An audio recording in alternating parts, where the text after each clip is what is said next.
This week we welcome inconspicuous popular cosplayer onto my podcast. So, how do cosplay contests factor into all of this? That's a common misconception, actually. Most people think that cosplayers are a part of the cosplay community, but like, they're not famous, so why would they be in the community? Yeah, sure. Well, yeah, they like don't make any money. It's just a hobby for them, so why would I care about them? Okay. So nobody's gonna recognize you, so why would you do it? Yeah. Why? Why would you do it? Do I need to call someone? So cosplay contests aren't actually part of the cosplay community. At a cosplay convention, 100 people enter the cosplay contest. The cosplay contest does not get broadcasted. Get up at 9 a.m. and you perform your whatever skit that you want to perform at 6 p.m. But all along that way, you waste your entire Saturday. In that time, a TikToker would have made like 50 videos with 300 people. 100 million views. You're on stage, people see your costume, but they don't see you. Because of that, the only people who enter into cosplay contests, that's their whole thing that they care about, and they don't do anything else. So you never get to see their art because they only compete in the contest. I'm sorry, what? Recently, a very popular content creator, one of the biggest cosplayers, made a very harsh statement towards competitive cosplayers while on a podcast, claiming that they do not contribute to the cosplay community because they aren't making money and they aren't posting on social media. This led to an outrage of cosplayers all across Instagram and other platforms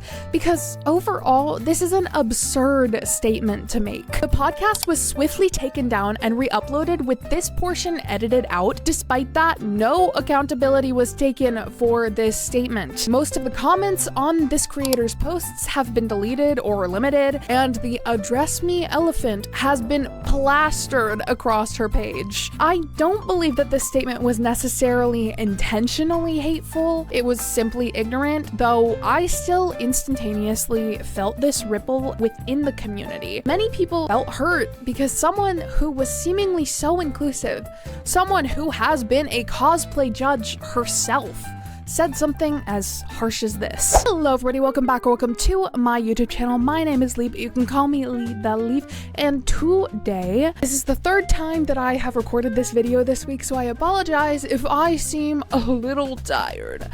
It's because I am. My microphone didn't save the first or the second time. Also, before we get into this, do not go send threats to this creator. Do not harass this creator. Despite disagreeing with her, she's getting enough backlash. So leave your thoughts in my comments and not hers, or I will call your mom.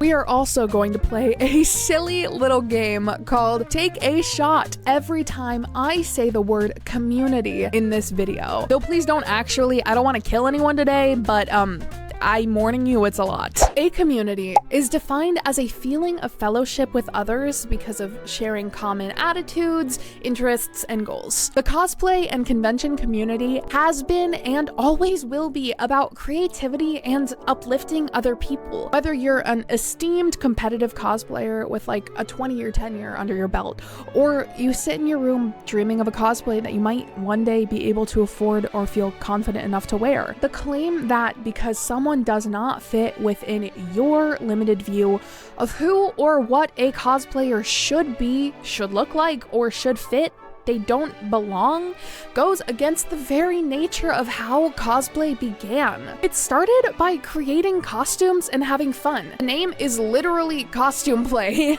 Roaming around, having a dandy, jolly old time in a costume. It is all to do with the joy that you feel within your craft.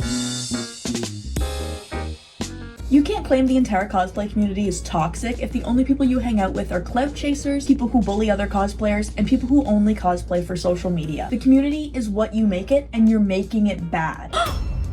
Who said that? A lot of this situation stems from people believing that cosplay should be just one thing. That especially because of social media, cosplay should be what they expect to see you doing. For some cosplayers, it's become less about the craft, less about the hobby itself, and more about the clicks, to cater to the masses of people on the internet who aren't even cosplayers. This feeds into fast fashion cosplay sites and fast fashion cosplayers, or cosplayers who just cosplay popular characters, because a lot of these bigger creators who do it for social media and not for the love of it, not to say that they don't enjoy what they're doing, but for some people, and you can see many examples of this across the internet, they do it because their fandom has found an interest in watching cosplay. Once again, it's not at all to say that they don't enjoy it, and in fact, I'm sure that they do, but it is to cater to their fandom. People of the internet come to expect cosplayers to be boxed in, to listen to their fandom, and because of this, the bigger creators will agree with the people on the internet who have never done it a day in their life, just so that they can make money, which seeps into their personal perspectives and beliefs. The expectations that have been placed onto cosplayers and hobbyists is that if you want to share it, it has to be viral or it has to be lucrative. So why would you be within this community otherwise? I believe that this is what happened with Stella Chuu. Somewhere along the way, she realized that cosplaying for her audience would get her more recognition and more money than cosplaying because she loved it. Money. Obviously, we, at the end of the day, are there to make money. 100 people enter the cosplay contest. The cosplay contest does not get broadcasted, and it takes up all of Saturday. You get up at 9 a.m. and you perform your whatever skit that you want to perform at 6 p.m. But all along that way, they keep you in a room on the side because you have to get like prejudged and stuff. You waste your entire Saturday. In that time, a TikToker would have made like 50 videos with 300 people, 100 million views. Instead, you locked yourself in the prejudging room. You're on stage. People see your costume, but they don't see you. And so it's a thankless performance. I judge cosplay contests. I host cosplay contests. So I'm like, I hate how faceless it is and how thankless it is. And even if you win the prize, who cares? Name one person that you guys know who is famous who's won a cosplay contest. And it is a popularity contest, you know, unless you posted a video of your making of the costume or posted that you won the cosplay contest, nobody cares. And it's so sad to me. Cosplay competitions are a waste of time, right?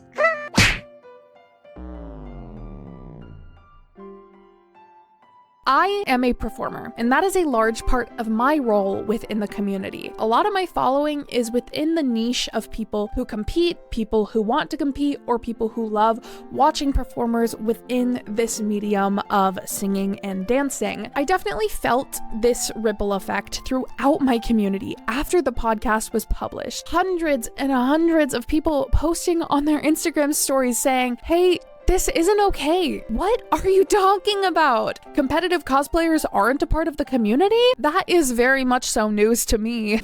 I'm sorry, what? That's an absolutely terrible take on cosplay competitions. Not true at all. Her focus is not the cosplay community. She's a content creator first, a cosplayer second. Where most of us are cosplayers first and content creators second. A lot of the cosplay community, and especially I'd argue the craftsmanship part of it, was built off of competitive cosplayers that came before this generation. You get so lost in the sauce that you forgot a lot of the competition cosplayers are like the reasons we have tutorials, books. We know how to make a lot of the cosplays. Most of my friends who have jobs within this field or adjacent are competition cosplayers. The skills to make careers past just like doing TikToks and being a content creator. They don't have to be.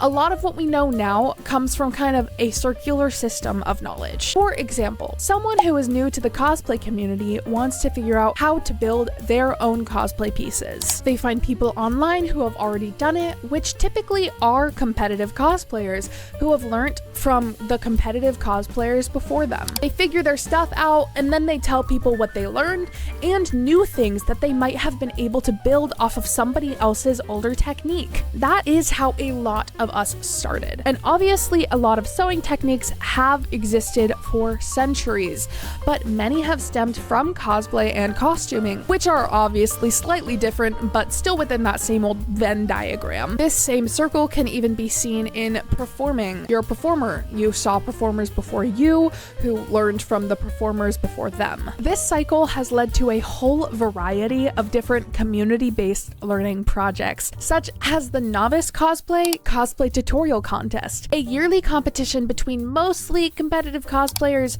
sharing video tutorials on techniques they've learned and want to share. Another example of this community-based learning is feedback panels that go on after masquerades. Competitive cosplayers can go and get their costumes critiqued by the experienced judges who saw them and got to look at their costumes up close. This is a great way to learn, and there's so much knowledge that comes from these cosplayers, and it feeds back into you learning and expanding upon it. To say that these competitive cosplayers are not a part of the community is ignorant of the entire history of the craft. So competitive cosplayers are a part of the community. They never ever will leave the community, even if they can't make those 70 TikToks in a day. Even if it's not lucrative, it's not meant to be.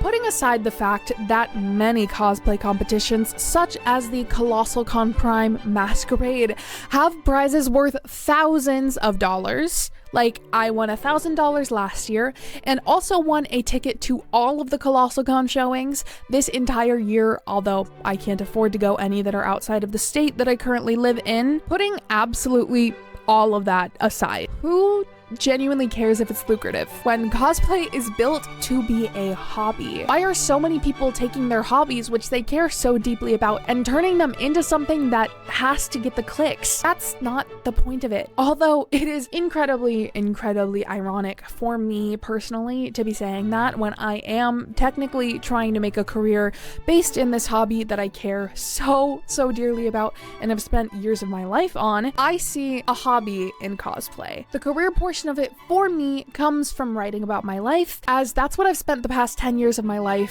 focused on and learning. Which, speaking of, do not scroll back on this channel unless you want to watch a 14-year-old having a really fun time finally having been given unrestricted internet access. But also I think it's important to mention, who genuinely cares if that is what somebody sees in it? Content creation based on cosplay has become much bigger in the past 5 years. Not that it did not exist before. Like, if you look on YouTube for a cosplay video tutorial, you can find videos as far back as 15 or 20 years ago, or the dawn of YouTube, of people showing you how they created their cosplay. But I think that what everyone is missing is that cosplay isn't any one thing, and it never should be just one thing. How are we supposed to be creative? Supposed to find joy in this craft that we've spent years of our life on if we let other people dictate what we're supposed to do? It shouldn't matter whether you find your creativity and your happiness through contests, photography, sewing, foam work, popular characters, incredibly niche fandoms, or even posting on social media like I'm doing right now. Expressing yourself through cosplay is individual to who you are as a person, not a box that you are supposed to fit in. So I asked my followers on Instagram to share a cosplay that they are proud of, not because of its popularity on social media, but instead a character they found passion in or saw themselves in. And the response was overwhelming. So many people find their own outlets. The joy you feel getting to be a character you adore or see yourself in is a reminder being yourself is the only authentic way to feel passion. I believe that there is community simply within that shared joy. Going back to the source material for this video, I'm reminded that not everyone thinks this way or welcomes actual community with open arms.